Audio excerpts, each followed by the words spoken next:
Hello everyone, this is doctor Abdal. Welcome back to my YouTube channel learn with doctor Abdal.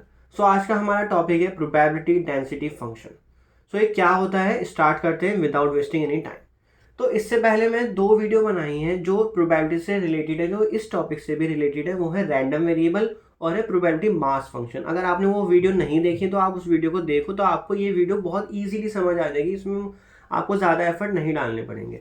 आप कभी कभी लोग क्या करते हो, डायरेक्टली एक टॉपिक पे स्विच कर जाते हो और स्टार्ट कर देते हो देखना, तो आपको फिर पीछे की चीज़ें तो पता ही नहीं होती है, तो आपको नहीं आ पाता है समझ में. फिर आप कहते हो कि यार ये क्या हो रहा है, हमें नहीं आ रहा समझ में. क्या आपको क्लास में पढ़ाते हैं टीचर या फिर आपको यूट्यूब पे कोई यूट्यूबर पढ़ा रहा है, तो आपको वो समझने में बड़ी दिक्कत आ जाती है क्योंकि आपको पीछे के कॉन्सेप्ट नहीं पता होते हैं. तो सबसे पहले हमारे पास रैंडम वेरिएबल. अब पहले ये क्वेश्चन देखो क्या लिखा है. What if our random variable can take any values in a range और इंटरवल्स. सबसे मेन चीज़ इसमें ये आ गई, रेंज और इंटरवल. लाइक टेम्परेचर, हाइट और टाइम. तो जो ये होता है ये हमेशा एक वैल्यू जो है रेंज में होती है. लाइक टेम्परेचर जा रहा है minus for example 50 degree Celsius से 100 डिग्री सेल्सियस तक. 100 डिग्री सेल्सियस तो वैसे कहीं टेम्परेचर नहीं जाता है, तो इसको आप 55 डिग्री सेल्सियस ले लो. या फिर हाइट. हाइट हमेशा सेंटीमीटर में अगर आप कैलकुलेट करो या फीट में कैलकुलेट कर रहे हो, तो अगर आप कॉलेज स्टूडेंट्स की हाइट कैलकुलेट करो तो 4 फीट से लेके या 5 फीट से लेके 7 फीट तक ले लो. तो इस तरह से क्या होता है, हमारी जो वैल्यूज़ हैं यहाँ पे एक रेंज में लाई कर रही है, इंटरवल में लाई कर रही है. अगर मैं आपको एक सिनेरियो देता हूँ कि एक पर्टिकुलर आपके घर के पास एरिया है. अगर मैं आपसे पूछूंगा कितना डेंस एरिया है, मतलब वहाँ पॉपुलेशन कितनी है. अगर मैं आपसे कोई एक पर्टिकुलर पॉइंट पे आप बताओ कितनी पॉपुलेशन है, मतलब कि आपके शू का साइज़ क्या है. आपके शू का साइज़ मान लो ये है और आप वहाँ खड़े हो, तो वहाँ पे तो एक ही बंदा खड़ा हो सकता है ना. तो एक पर्टिकुलर पॉइंट पे डेंसिटी निकालना पॉपुलेशन की कोई सेंस ही नहीं बनाता है, क्योंकि आपको आपके शूज़ के साइड में ही कोई एक ऐसा एरिया मिल ही जाएगा जहाँ पे कोई भी नहीं खड़ा होगा, तो वो एरिया खाली होगा. तो क्या ऐसा है कि उस पॉइंट पे कोई पॉपुलेशन तो है ही नहीं. तो आप उस एरिया में किस तरह से डेंसिटी डिफाइन करोगे कि हाँ ये एरिया बहुत डेंस है. जैसे उत्तर प्रदेश को बहुत डेंस माना जाता है, या फिर और कुछ एरियाज हैं उनको कम डेंस माना जाता है. वो कैसे माना जाता है, वो हम एक पर्टिकुलर एरिया को लेते हैं. हम एक छोटे से पॉइंट को नहीं लेते, हम एक पर्टिकुलर पॉइंट को नहीं लेते, एक एरिया को. लाइक हमने ले लिया 1 किलोमीटर के रेडियस में. 1 किलोमीटर रेडियस है, 1 किलोमीटर स्क्वायर में. इस तरह से लेते हैं कि हम 1 किलोमीटर, 2 किलोमीटर, 5 किलोमीटर, हमें एक एरिया, एक इंटरवल, एक रेंज लेनी होती है. जब वहाँ पे हम पॉपुलेशन को देखते हैं, फिर उसके अकॉर्डिंग हम उस पर्टिकुलर स्टेट या पर्टिकुलर रीजन या पर्टिकुलर कंट्री का डेंसिटी डिफाइन कर देते हैं कि ये इतना डेंस एरिया है, इतना डेंस कंट्री है, इतना डेंस पॉपुलेशन एरिया है. तो आपको अब ये कॉन्सेप्ट समझ आ रहा होगा कि हम कभी कभी किसी किसी कंडीशंस में पर्टिकुलर पॉइंट पे प्रोबेबिलिटी की बात नहीं कर सकते हैं.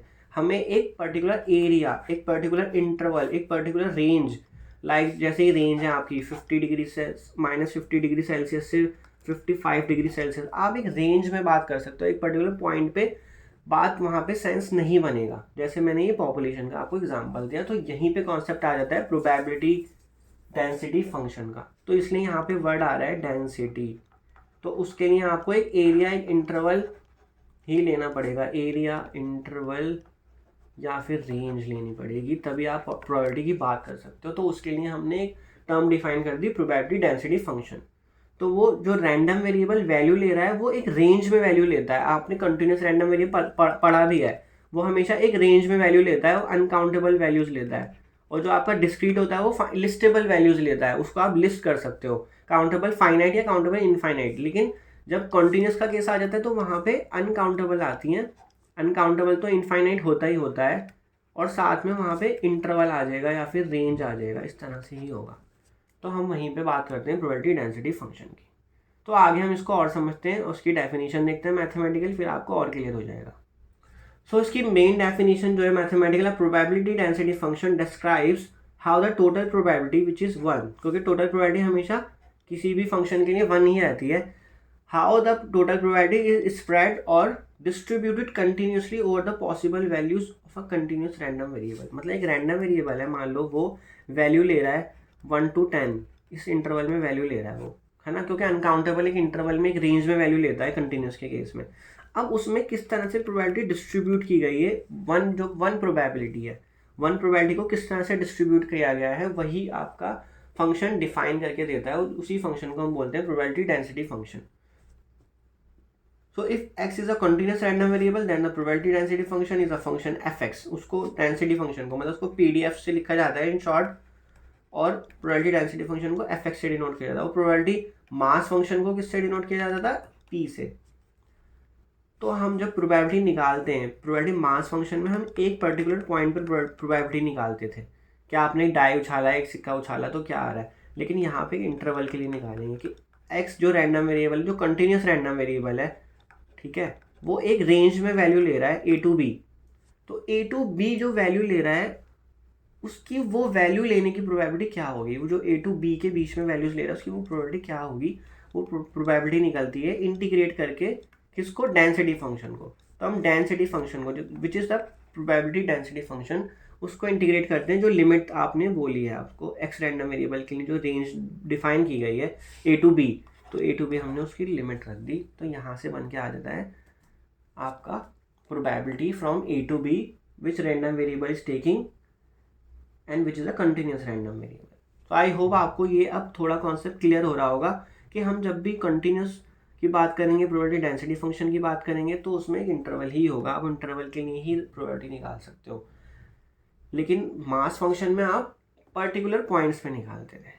So the value of F x it's self is not a probability. तो जो एफ एक्स की एक पर्टिकुलर पॉइंट पे वैल्यू है, मतलब कि आपने जो डेंसिटी फंक्शन डिफाइन करा है वो ऑब्वियसली एक फंक्शन है, वो फंक्शन किसी ने हर एक पॉइंट पे एक वैल्यू तो देगा ही ना, कुछ भी वैल्यू आ रही है, मान लो अल्फा बीटा कुछ भी आ रही है, तो वो उस पर्टिकुलर पॉइंट की प्रोबेबिलिटी नहीं है, ठीक है ना, वो बस पर्टिकुलर पॉइंट के अराउंड जो डेंसिटी है प्रोबेबिलिटी की वो बताएगा density function, but represent how dense the probability is around that value of x.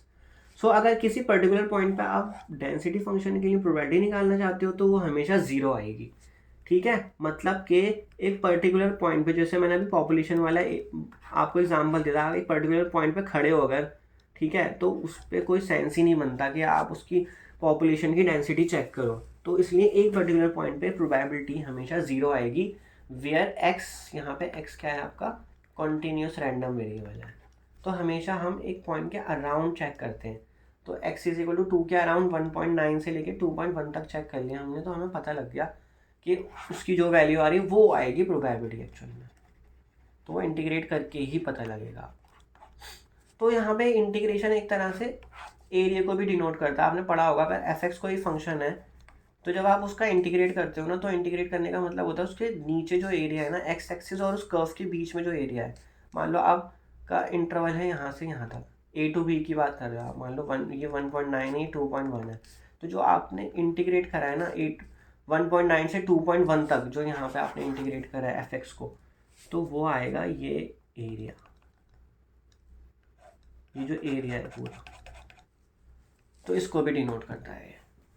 जैसा कि मैं आपको बता रहा था कि you can think of density like the population density of a city, so it does not tell you exactly how many people are at a single point. तो यही चीज़ मैं आपको बताया था कि सिंगल पॉइंट पे कितनी पॉपुलेशन है वो ये नहीं बताता, but it tells you how crowded at a particular area is, how crowded a particular area is, मतलब एक एरिया, अगर आप एक एरिया मतलब चांदनी चौक है मान लो, तो आपने चांदनी चौक का एक एरिया देख लो आप, उसका या तो रेडियस में देख लो, 1 किलोमीटर रेडियस में कितनी पॉपुलेशन है इस हिसाब से देख लो, तो वो आपको यही बताता है कि how crowded a particular area is.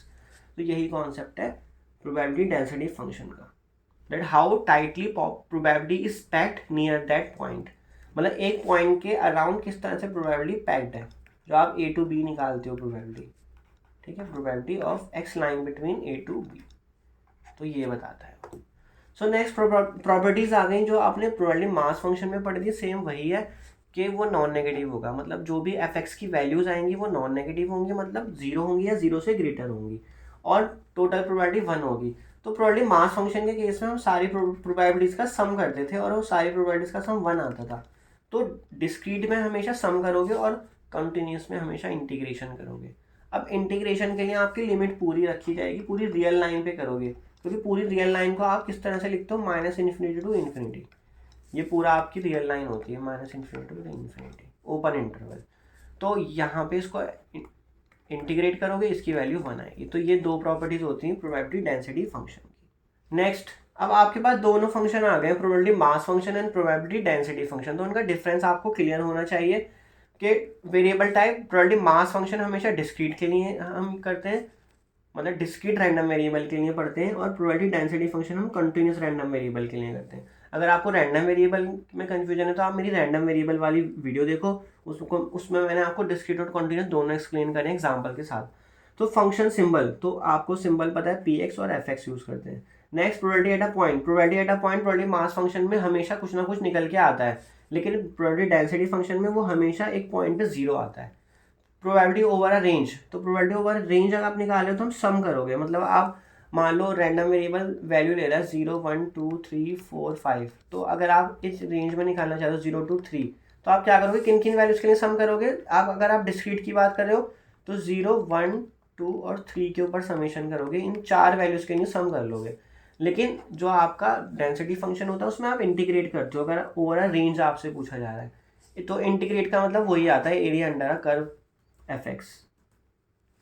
और टोटल प्रोबेबिलिटी सारी की सारी जो रैंडम वेरिएबल वैल्यू ले रहा है डिस्क्रीट के केस में, उस पर अगर आप सम करोगे तो वो 1 आएगा। मतलब अगर एक रैंडम वेरिएबल 0 1 2 3 10 वैल्यू ले रहा है तो आप इन सारी वैल्यूज़ के ऊपर जब, या इन सारी वैल्यूज़ के कॉरेस्पॉन्डिंग में जो प्रोबेबिलिटी है उसका सम करोगे तो वो 1 आएगा। लेकिन जब आप, जो आपकी रेंज होगी, जो आपका कंटिन्यूस रैंडम वेरिएबल का मेन रेंज होगी, for example x line between 2 to 10, अगर मान लो इस तरह से रेंज है, जब आप इसके अराउंड इंटीग्रेट कर दोगे एफ एक्स को तो वो हमेशा 1 आएगा। या फिर आप माइनस इन्फिनिटी टू इन्फिनिटी कर दो, सिंपल एफ एक्स को इंटीग्रेट कर दो वो 1 आएगा। तो वो मैं आपको दिखाऊंगा कि माइनस इन्फिनिटी टू इन्फिनिटी को मैंने 2 to 10 को लिख दिया, या 2 to 10 को माइनस इन्फिनिटी टू इन्फिनिटी में कैसे लिख रहा हूँ, वो रिड्यूस हो जाता है, वो मैं आपको दिखाऊंगा कैसे आता है। आई होप ये आपको डिफरेंस दोनों का क्लियर हो गया होगा कि discrete random variable, continuous random variable, and discrete के कॉरेस्पॉन्डिंग में प्रोबेबिलिटी मास फंक्शन, और कंटिन्यूस रैंडम वेरिएबल के लिए उसके कॉरेस्पॉन्डिंग में प्रोबेबिलिटी डेंसिटी फंक्शन को स्टडी किया जाता है। अब देख लेते हैं क्वेश्चन, तो आपको और क्लियर हो जाएगा। ये है आपका डेंसिटी फंक्शन को वेरीफाई करना है कि क्या ये एक डेंसिटी फंक्शन है, इसको वेरीफाई करके देना है आपको। तो डेंसिटी फंक्शन को वेरीफाई करने के लिए पहली कंडीशन क्या आती है कि वो हमेशा नॉन नेगेटिव होगा। तो देखो, अब आपको सबसे पहले तो एक फंक्शन को रीड करना आना चाहिए। तो फंक्शन कैसे डिफाइन किया गया है, फंक्शन एफ एक्स है वो इस तरह से डिफाइन किया गया है कि वो 2 वैल्यू ले रहा है जब एक्स की वैल्यू 1 और 1.5 के बीच में लाई कर रही है, और वो 0 वैल्यू ले रहा है अदरवाइज। मतलब जो ऊपर इंटरवल है 1 to 1.5, उसके अलावा जब भी x की वैल्यू हो रही है तो वो 0 है। मतलब x की वैल्यू अगर माइनस इन्फिनिटी टू 1 है तो तब भी 0 है, और 1.5 से ग्रेटर है और इन्फिनिटी से लेस है तो तब भी वो 0 है। इस तरह है, अदरवाइज का मतलब ये है। तो आपको सबसे पहले तो ये पता लग गया कि ये नॉन नेगेटिव है, क्यों, क्योंकि ये 2 और 0 वैल्यू ले रहा है आपका फंक्शन, है ना। फंक्शन की वैल्यू पर 2 है 0 है तो नॉन नेगेटिव ही तो है वो। तो फर्स्ट कंडीशन वेरीफाई। अब सेकंड कंडीशन है उसका इंटीग्रेशन 1 आएगा। इंटीग्रेशन कैसे, minus infinity to infinity F X का इंटीग्रेशन करना है, ये इसकी सेकंड प्रॉपर्टी है कि इसका इंटीग्रेशन 1 आएगा। अब आप देखो, अब आप ये देखो कि आपको जब इंटीग्रेशन करना है माइनस इन्फिनिटी टू इन्फिनिटी, तो एफ एक्स की आपको रेंज देखनी पड़ेगी कि किस इंटरवल में क्या है। तो देखो 1 to 1.5 ही वैल्यू है 2, बाकी सब जगह वो 0 है। तो जब आप माइनस इन्फिनिटी टू 1 तक जाओगे तो एफ एक्स की वैल्यू क्या होगी, वो 0 रहेगी ना, क्योंकि इस इंटरवल में है वैल्यू 2 जो ये इंटरवल लिखा है। इसके अलावा जो भी आपकी एक्स का इंटरवल आप ले रहे हो, जैसे माइनस इन्फिनिटी टू 1 लिया तो वो अदरवाइज में चला गया, तो फंक्शन की वैल्यू वहाँ 2 है। तो बच्चे इसको नहीं समझ पाते कि फंक्शन डिफाइन कैसे किया गया है, तो इसको समझना बहुत ज़रूरी है कि किस इंटरवल में क्या वैल्यू है। तो माइनस इन्फिनिटी टू 1 तो वैल्यू 0 है, देन 1 to 1.5 मैंने उसको ब्रेक कर लिया क्योंकि मुझे पता है 1 to 1.5 उसकी वैल्यू कुछ नॉन ज़ीरो वैल्यू दे रखी है, वो है 2, तो 2 का इंटीग्रेशन करूँगा मैं, और 1 to इन्फिनिटी कर लूँगा, वो हो जाएगा 0। तो ये बनेगा आपका पूरा माइनस इन्फिनिटी टू इन्फिनिटी, जो मैं आपको पीछे वाली अभी 2 मिनट पहले बता रहा था पीछे वाली स्लाइड में कि हम माइनस इन्फिनिटी टू इन्फिनिटी को ब्रेक कर लेते हैं, वो एक्चुअल में कन्वर्ट किस में हो गया। अब आप देखो जरा वो कन्वर्ट किस में हो गया, क्योंकि ये वाली फर्स्ट इंटीग्रल तो आप 0 का इंटीग्रेशन करो तो ये तो 0 आ जाएगा। सेकेंड इंटीग्रेशन हमें करना पड़ेगा, तो मैं अभी उसको लिख लेता हूँ, फिर करेंगे दोबारा से उसका इंटीग्रेशन। प्लस जीरो, जीरो का इंटीग्रेशन थर्ड वाला ये फिर से जीरो आ गया। तो रिड्यूस कहाँ हो गया, वो रिड्यूस हो गया 1 to 1.5 2dx पे रिड्यूस हो गया। क्या ये चीज़ इस पे रिड्यूस हो गई आपकी? तो इसलिए मैं आपको कह रहा था जो उसकी रेंज होती है ना मेन, वो रेंज पे रिड्यूस हो जाता है वो। एक्चुअल में आप minus infinity to infinity integration नहीं कर रहे, क्योंकि अगर आप minus infinity to infinity integration करोगे टू का, तो भाई टू का इंटीग्रेशन होता है, टू बाहर आ जाएगा, उसका इंटीग्रेशन एक्स हो गया, माइनस इन्फिनिटी टू इन्फिनिटी डालो तो टू इंटू, अब इन्फिनिटी पुट करोगे फिर इंटीग्रेशन का माइनस आएगा और फिर माइनस इन्फिनिटी फिर से आ जाएगा, तो इन्फिनिटी प्लस इन्फिनिटी, तो ये आएगा टू इन्फिनिटी और टू इंटू, तो एक्चुअल में इन्फिनिटी प्लस इन्फिनिटी इन्फिनिटी होता है और टू से मल्टीप्लाई भी कर लोगे तो तब भी वो इन्फिनिटी ही रहने वाला है। तो इसका आंसर तो भाई इन्फिनिटी आ रहा है। तो ये आपने गलत करा है क्वेश्चन। क्यों? क्योंकि आपने फंक्शन की रेंज को रिड्यूस ही नहीं करा, आपने देखा ही नहीं कि फंक्शन भाई कहाँ से कहाँ तक नॉन जीरो और कहाँ से कहाँ तक वो जीरो है। तो जब रिड्यूस करा तो वो ये बन गया 1 to 1.5 2। इसको आपने समझ लिया होगा आई होप। अगर नहीं समझ आया इसको बार बार देखो, उसको समझो, उसकी रेंज को कैसे रिड्यूस किया जाता है, उसको फंक्शन को देखकर ही रिड्यूस करा है मैंने। अब आप इसका इंटीग्रेशन करो तो टू बाहर आ जाएगा और इंटीग्रेशन एक्स हो जाएगा, वन का इंटीग्रेशन एक्स होता है 1 to 1.5, ये लिमिट डालोगे आप। तो अपर लिमिट डालोगे तो 1.5, फिर फॉर्मूले का माइनस और लोअर लिमिट है 1, तो 2 इंटू, अब 1.5 में से 1 माइनस करा तो 0.5, तो 0.5 इंटू 2 होता है 1। तो इसकी सेकंड प्रॉपर्टी भी वेरीफाई हो गई कि हाँ ये 1 आ रहा है।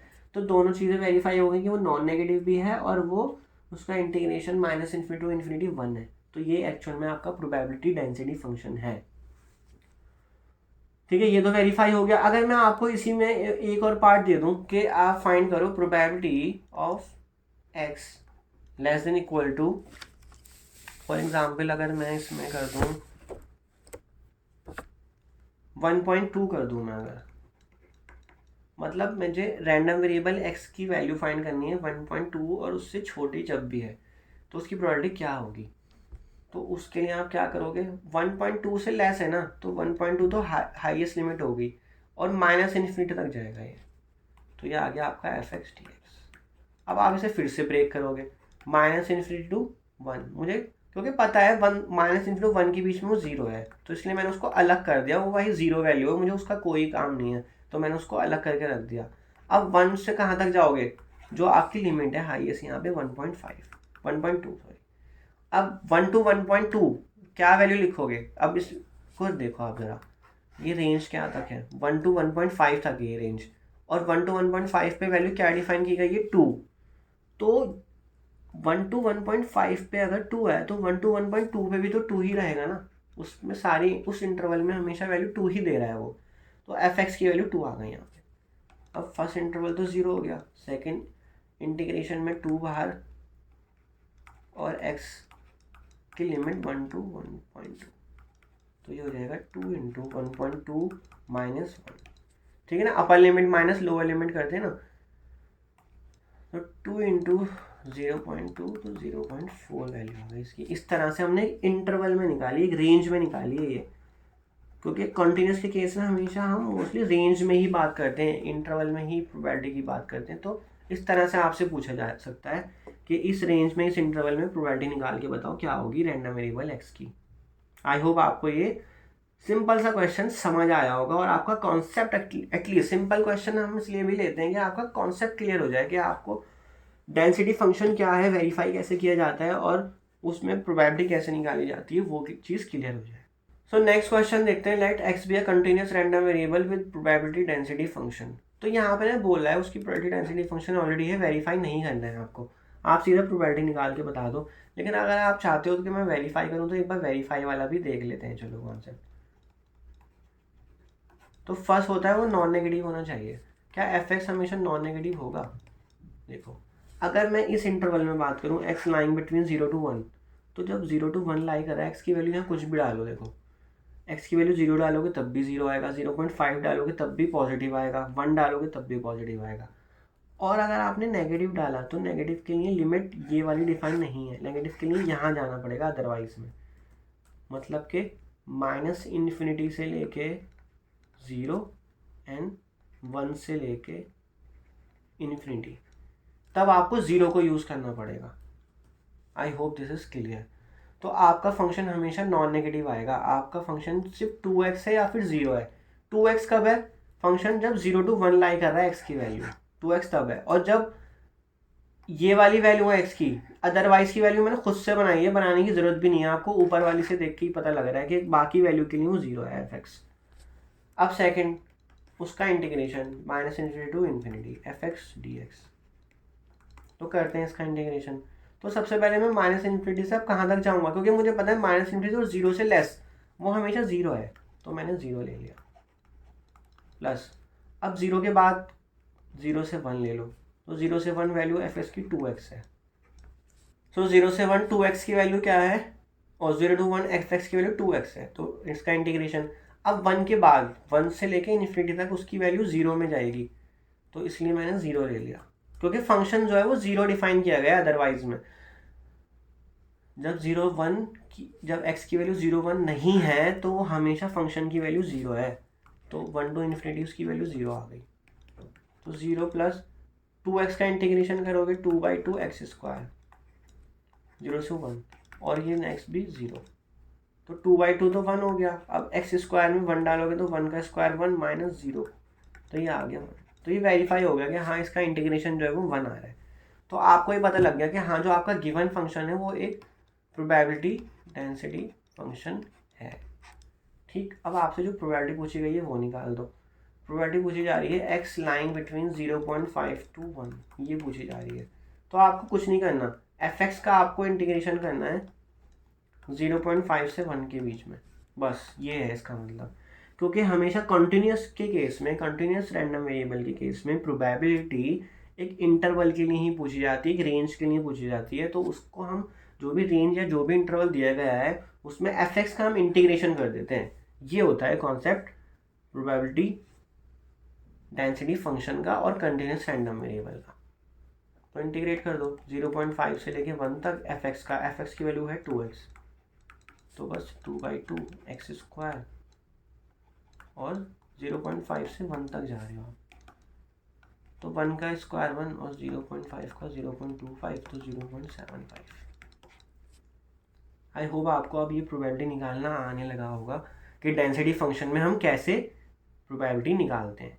सो नेक्स्ट क्वेश्चन देखो, suppose that the error in the reaction temperature in degree Celsius for a control laboratory experiment is a continuous random variable x having the probability density function. तो probability density function आपको ये दिया गया है, तो verify that fx is the density function.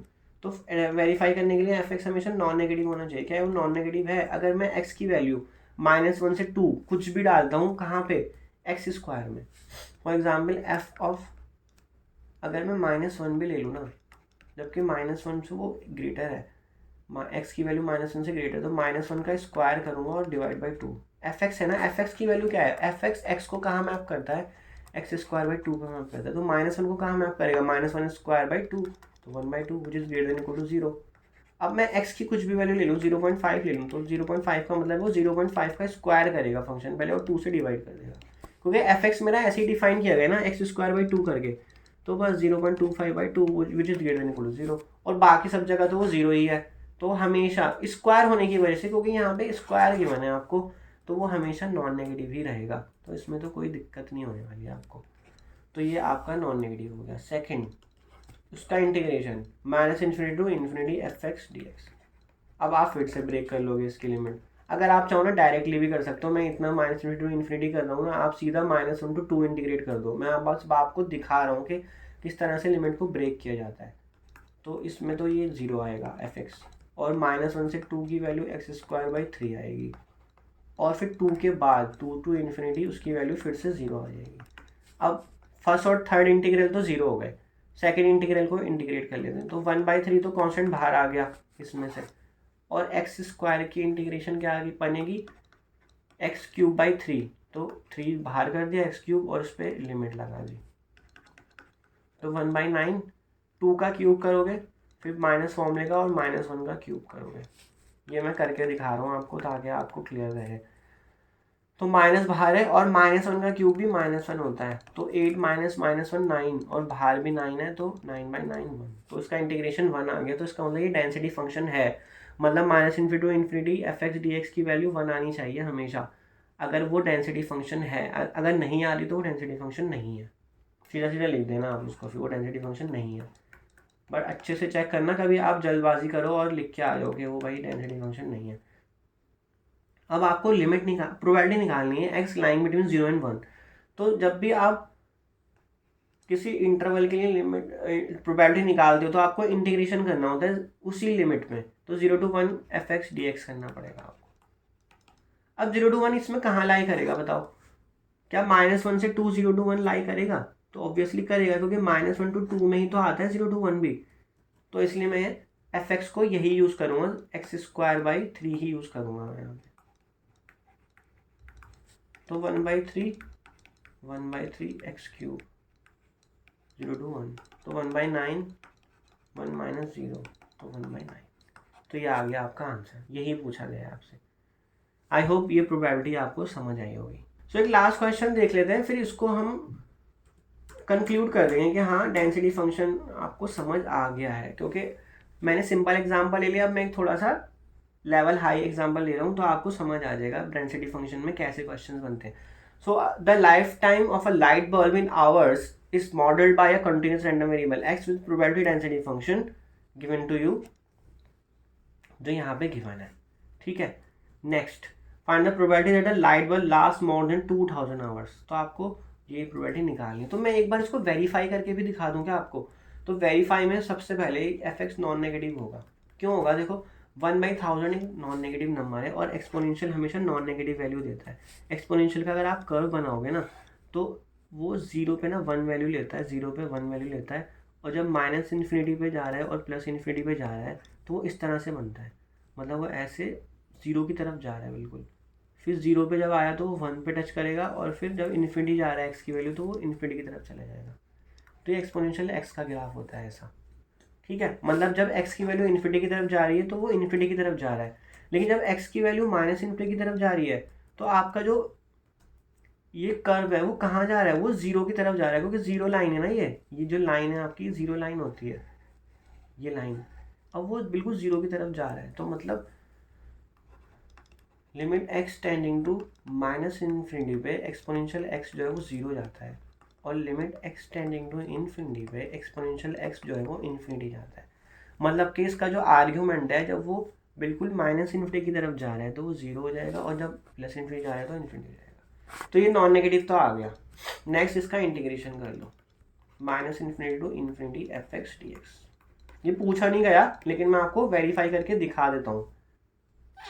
अब आपको limit break करनी है, तो -∞ to 0 करोगे सबसे पहले, क्योंकि 0 से ग्रेटर के लिए कुछ फंक्शन डिफाइन किया गया है और अदरवाइज वो 0 है। तो ऑब्वियसली -∞ to 0 वो 0 रहेगा, और 0 to ∞ वो फंक्शन गिवन है आपको 1/1000 एक्सपोनेंशियल -x/1000 dx। ठीक, अब ये फर्स्ट इंटीग्रेशन 0, अब सेकंड इंटीग्रेशन करते हैं। तो एक्सपोनेंशियल x, अगर मैं आपको ये बताऊँ एक्सपोनेंशियल 2x का इंटीग्रेशन क्या होता है, मैं सिंपल सा एक आपको क्वेश्चन देके देख रहा हूँ। तो उसका इंटीग्रेशन होता है एक्सपोनेंशियल 2x/2। इस तरह से लेते हैं, मतलब जो 2x का डेरिवेटिव करते हैं और जो 2x का डेरिवेटिव करा वो 2 आया तो 2 से डिवाइड कर दिया। ठीक है ना, मतलब जो एक्सपोनेंशियल का आर्ग्यूमेंट है उसका डेरिवेटिव किया जाता है।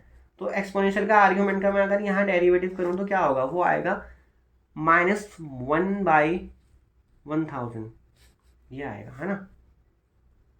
और एक्सपोनेंशियल का इंटीग्रेशन तो वही बनेगा, एक्सपोनेंशियल -x/1000, और जो मैंने उसका डेरिवेटिव करा -x/, देखो डेरिवेटिव ऑफ -x/1000, इसका डेरिवेटिव आएगा -1/1000। तो -1/1000 मैंने नीचे लिख दिया, और बाकी इस पर लिमिट भी लगेगी। क्या लगेगी? 0 to ∞। ठीक है यहाँ तक। अब ये तो कैंसिल हो गया, 1000 माइनस यहाँ पे है तो माइनस मैंने बाहर ले लिया। अब आपको इन्फिनिटी डालना है और 0 डालना है, किस पे? इस फंक्शन पे, एक्सपोनेंशियल -x/1000 पे ये लिमिट अप्लाई करनी है। तो जब मैं एक्सपोनेंशियल -∞/1000 करूँगा, मैं लिख के दिखा रहा हूँ, मैं डायरेक्ट भी कर सकता था, और एक्सपोनेंशियल -0/1000 करूँगा, मैंने दोनों लिमिट डाल दी। अब इन्फिनिटी को किसी भी नंबर से डिवाइड करो वो इन्फिनिटी की रहने वाला है, तो एक्सपोनेंशियल -∞ आएगा, और 0 को किसी नंबर से डिवाइड करो 0 रहने वाला है, तो ये 0 रह जाएगा। अब एक्सपोनेंशियल -∞ हो रहा है, एक्सपोनेंशियल -∞ की वैल्यू क्या बनेगी? जैसा कि मैंने आपको यहाँ दिखाया था अभी राइट साइड में करके, कि एक्सपोनेंशियल -∞ की वैल्यू जो है वो 0 बनती है। जब उसका आर्ग्यूमेंट माइनस इन्फिनिटी की तरफ जा रहा है। ठीक, तो ये बन गया आपका माइनस बाहर है, एक्सपोनेंशियल माइनस इन्फिनिटी की वैल्यू 0 बन गई, फिर माइनस फॉर्मूले का आया और एक्सपोनेंशियल 0 की वैल्यू है 1। एक्सपोनेंशियल 0 हमेशा 1 होता है, जैसा कि यहाँ पे मैंने आपको दिखाया था करके ग्राफिकली। तो माइनस माइनस मल्टीप्लाई हो गया, प्लस हो गया, तो +1 आ गया। तो यहाँ पे मैंने इंटीग्रेशन को सॉल्व करके दिखा दिया कि माइनस इन्फिनिटी टू इन्फिनिटी जब उसकी लिमिट होती है तो उसकी वैल्यू 1 आती है। तो ये हमारा प्रोबेबिलिटी डेंसिटी फंक्शन है, ये जो आपसे क्वेश्चन में दिया गया है। वेरीफाई करने के लिए नहीं दिया गया था, मैंने वेरीफाई करके दिखाया है ताकि आपको क्वेश्चंस लगाने आ जाए कि अगर कोई आपको फंक्शन दे दिया जाए कि बताओ ये डेंसिटी फंक्शन है कि नहीं, तो आप कैसे करोगे। अब आपसे नेक्स्ट जो पूछा जा रहा है वो है important, find the probability that the light bulb last more than 2000 hours, मतलब 2000 आवर से ज़्यादा चलेगा। तो उसके लिए आप कैसे लिखोगे उसको, probability of x greater than equal to 2000 hour. इक्वल भी लगाने की जरूरत नहीं है, उन्होंने कहा मोर देन 2000 आवर, इतना भी लिख दोगे काफ़ी है। तो मतलब इंटीग्रेशन कैसे बैठेगा, इंटीग्रेशन 2 to इन्फिनिटी जाएगा अब fx dx, है ना। वो कह रहे हैं 2000 आवर से ज़्यादा चलना चाहिए, तो बस 2000 आवर से ज़्यादा, तो उसकी लोअर लिमिट 2000 होगी, और उससे ज़्यादा तो कितना भी चल सकता है, वो इन्फिनिटी तक लिख दिया इसलिए हमने उसको।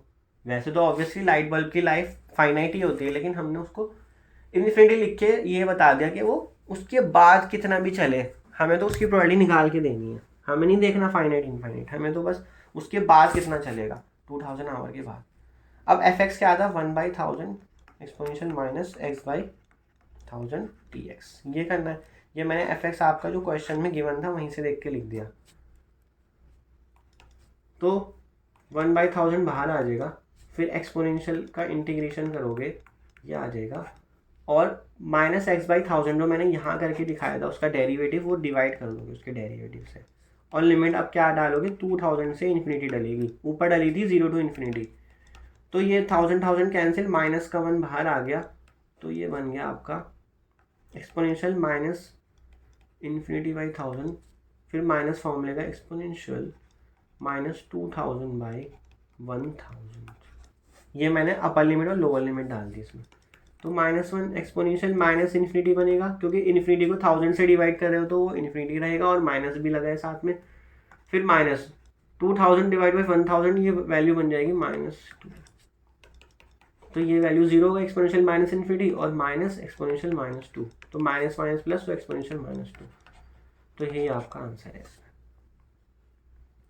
ठीक है, तो 2000 आवर से ज़्यादा चलेगा उसकी प्रोबेबिलिटी ये आएगी एक्सपोनेंशियल -2, इसको आप क्या डिनोमिनेटर में ले जाना, एक्सपोनेंशियल 2 इसकी वैल्यू आप रख देना जो भी होती है, और वो वैल्यू जो है ना आपकी 0 और 1 के बीच ही आएगी, क्योंकि प्रोबेबिलिटी कभी भी 0 1 से बाहर नहीं जाती। तो आप यहाँ पे क्रॉस चेक भी कर सकते हो अपना आंसर, कि आपकी प्रोबेबिलिटी कहीं ज़्यादा तो नहीं जा रही, 1 से बाहर तो नहीं जा रही, या 0 से लेस तो नहीं जा रही, माइनस तो नहीं आ रहा साथ में। तो ये एक तरीका होता है अपना आंसर को क्रॉस चेक करने का कि मैंने सही करा है कि नहीं करा।